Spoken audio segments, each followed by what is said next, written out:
Welcome to my new blog. My free style में आप सबका स्वागत है। और बहुत ज़्यादा कमेंट आया कि आप अपने गांव के बारे कुछ बताइए, आप कहाँ के रहने वाले हैं। सबको लगता है कि मैं अफ्रीका से हूँ, लेकिन मैं अफ्रीका से नहीं हूँ, मैं झारखंड से हूँ। मेरे गांव का नाम है जामडी और ये मेरे गांव की एक सड़क है। पहले ये सड़क कच्ची हुआ करती थी, काफ़ी ज़्यादा गड्ढे थे। अब तो कॉलेज की बसें भी चलती हैं। पहले एक सरकारी बस चलती थी जिसका नाम था सिंको बस। जब से हमारे गांव की ये सड़क बनी है तब से लोग तरक्की कर रहे हैं, क्योंकि शहर के लोग और गांव के लोग जुड़ गए हैं पूरी तरह से। और ये है हमारे गांव का पोस्ट ऑफिस। वैसे ज़्यादातर बंद ही रहता है। अब मैं आपको अपने गांव का तालाब दिखाऊंगा। काफ़ी ज़्यादा बड़ा तालाब है। जब आप मेन रोड से गुजरेंगे तो आपको ये तालाब दिखाई देगा। इसमें मछली पालन भी होता है, बड़ी बड़ी मछलियाँ होती हैं क्योंकि तालाब काफ़ी गहरा है। मुझे याद है एक बार हाथियों को नहलाने के लिए लाया गया था। वो पालतू हाथी थे। और अब तो बत्तख देखने को मिलेंगे। बचपन में हम लोग अंदर घुस के कुछ छोटे मोटे मछली पकड़ते थे।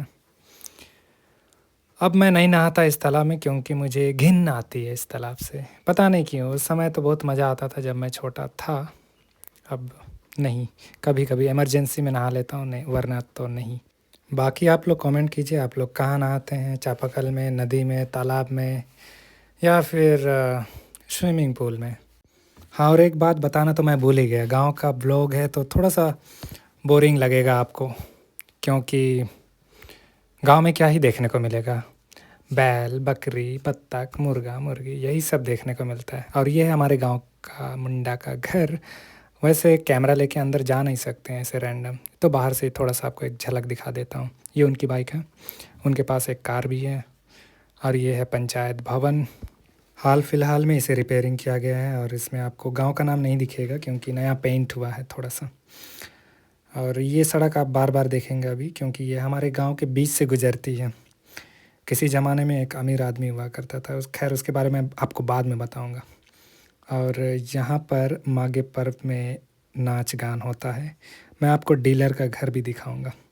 अभी दिखेगा, अभी दिखेगा, अब दिखा, ये रहा। हाँ, वो देखिए बाहर से इतना बड़ा घर है, काफ़ी बड़ा घर है उनका। तो ये हमारे गांव के डीलर का घर है। बाकी आप लोग कमेंट कीजिए, आप लोग को राशन कार्ड मिला है या नहीं। वैसे हमें तो मिला था, पता नहीं मेरी माँ ने कहाँ रख दिया। और अब मैं इस सड़क के बारे आपको बताऊंगा। पहले हमारे गांव में कच्ची सड़क थी जिसके कारण बारिश के दिनों में वो सड़क कीचड़ हो जाती थी। और एक अमीर आदमी ने सोचा कि क्यों ना गांव में एक पत्थर की सड़क बनाई जाए, तो उसने ये नेक काम किया। ये जो सामने ट्रैक्टर आ रहा है, वो ड्राइवर का नाम है मुरली। ये ज़्यादातर ड्राइविंग करता है, कभी ट्रैक्टर चलाता है, कभी बोलेरो सवारी गाड़ियाँ। तो ये अपना जीविका इसी तरह चलाता है। जब कभी हमें इनकी ज़रूरत होती है तो हम लोग इसको कॉल करते हैं। और वो सुरेश जा रहा है, उसका अपना काम है, सुबह सुबह जा रहा था, उसका अपना कैफ़े। और ये बच्चे वही तालाब जा रहे हैं जिस तालाब से मुझे घिन आती है। और ये दोनों लड़के, मुझे लगता है ये दोनों दुकान ही जा रहे थे उस दिन। और ये पंचायत भवन के सामने का नज़ारा है।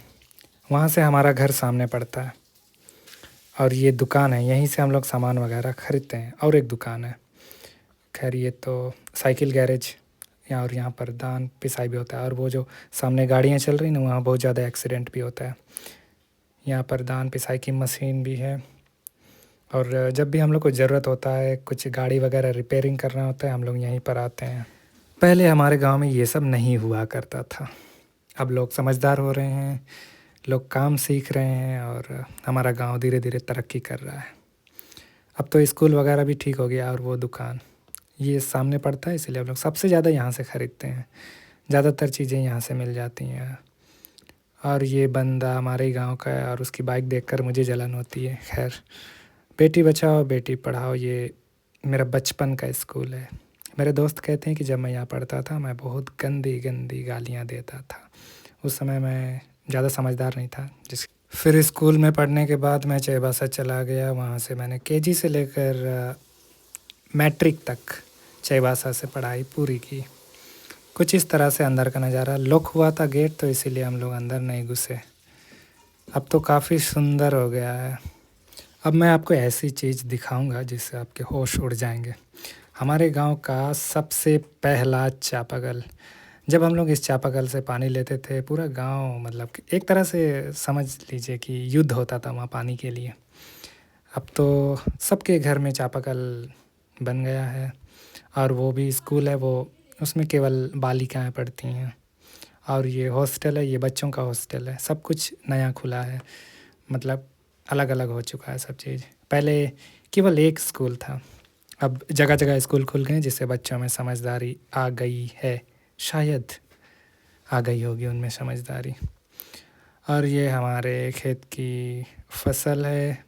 पहले हम लोग इसको यहाँ लगाते हैं फिर इसको उखाड़ेंगे फिर जब बारिश होगी तो खेत में लगा देंगे। इसको पाड़ा भी बोलते हैं। तो आप देख रहे हैं किस तरह गांव के लोग, ये 12 बजे का समय है तो अपने काम से लौट रहे थे तो मैंने छोटा सा एक वीडियो बना लिया। हमारे पास भी 2 बैल हैं, वे इतने आलसी हैं कि क्या कहूँ। पहले उन्हें ट्रेनिंग देना पड़ता है और ये गांव के लफंगे पता नहीं कहाँ से आ गए ये लोग। और ये मैदान मैं इसलिए भी दिखा रहा हूँ क्योंकि इस मैदान में मैं फ़ुटबॉल की प्रैक्टिस करता हूँ, काफ़ी सामने है मेरे घर से और अब ये हरा भरा है। हमारे गांव के बच्चे इसी तरह टाइम पास करते हैं। किसी भी पेड़ के नीचे चले जाएंगे और उसी पेड़ के नीचे जाएंगे जिस पेड़ में फल लगा हुआ हो। कभी कभी चोरियाँ भी करते हैं, छोटी मोटी चोरियाँ। और आजकल तो ये इस तरह की गाड़ियों से भी खेलते हैं। पहले तो हम लोग खुद ही बनाते थे। अब भी वक्त है लौट जाओ क्योंकि ये ब्लॉग उतना इंटरेस्टिंग नहीं है जितना तुम लोग सोच रहे हो। वही चीज़ें मैं दिखाऊंगा गांव में, क्या ही देखोगे, बैल बकरी मुर्गा मुर्गी वही सब है, कुछ नहीं। और इतना खाली है गांव की मैं क्या ही कहूँ। जवान शहर चले गए, कुछ पढ़ने चले गए, कुछ कमाने चले गए, कुछ लोगों ने शादी कर ली, तो गांव थोड़ा सा खाली ही रहता है। आप लोग कमेंट कीजिए आप लोगों के गांव में किस तरह का माहौल रहता है। यहाँ तो देखिए किस तरह से ये लोग टाइम पास करते हैं, यहाँ से वहाँ भागना। ज़रूर ये लोग भैया के घर में टीवी देख रहे थे। तो देखिए मैंने कहा था ना, खेत में बैल, वही पुराना घिसा पिटा, ये बकरी। हाँ, गांव के लोग बकरी ज़्यादा पालते हैं क्योंकि उससे आमदनी बहुत अच्छी होती है। उनके पास खेत है, वे जंगल जाते हैं और पशुपालन बहुत ज़्यादा करते हैं जिससे उनका गुजारा हो जाता है। आपको पता ही है एक बकरी की कीमत 8 से 10 हज़ार तक चली जाती है अगर अच्छा खासा साइज हो तो। और ये इस मेमने को पता ही नहीं है कि ये ख़तरे में है, देखो किस तरह भाग रहा है। कुल मिलाकर अब हमारे गांव में अच्छी सड़क है, बिजली है जो बार बार कटती है और जियो और एयरटेल का नेटवर्क अच्छा खासा रहता है। और प्राय प्राय सबके हाथ में स्मार्टफोन भी आ चुका है। और ये पिंक वाला घर हम लोग का है और इसके बड़े बड़े कमरे हैं और इसमें साफ़ सफाई मैं करता हूँ जिससे मेरा दिमाग ख़राब रहता है ज़्यादातर। और इस तरह ये व्लॉग यहीं समाप्त होता है। Bye bye, see you, tata, bye bye.